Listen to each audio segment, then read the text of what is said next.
পটুয়াখালীর কুয়াকাটা উপকূল সংলগ্ন বঙ্গোপসাগরে এফ.বি. সাগরকন্যা নামের একটি মাছ ধরা ট্রলার ডুবে গেছে। এতে থাকা ১৫ জেলের মধ্যে ৯ জনকে জীবিত উদ্ধার করা হয়েছে।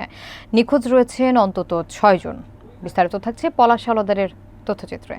ট্রলারটি গত বৃহস্পতিবার সকালে মহিপুর থেকে গভীর সমুদ্রে যায়। শুক্রবার সকালে শেষ বয়ার ৭৫ কিলোমিটার গভীরে জাল ফেলতে গিয়ে ঝড় এবং উচ্ছ্বসিত ঢেউয়ের তাণ্ডবে ট্রলারটি দুমড়ে মুচড়ে ডুবে যায়।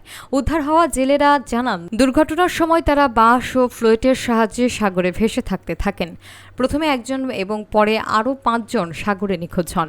৪ দিন ধরে সাগরে ভেসে থাকার পর সোমবার রাতে দুটি মাছ ধরা ট্রলার তাদের শেষ বয়া এলাকায় দেখতে পেয়ে উদ্ধার করে। আহতদের মঙ্গলবার ভোরে কলাপাড়া হাসপাতালে ভর্তি করা হয়। নিখোঁজ জেলেদের মধ্যে রয়েছেন আব্দুর রশিদ, নজরুল ইসলাম রফিক, ইদ্রিস হারুন ও কালাম।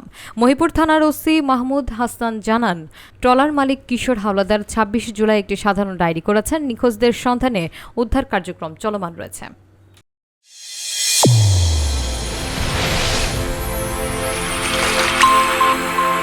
চ্যানেল A1 হৃদয়ের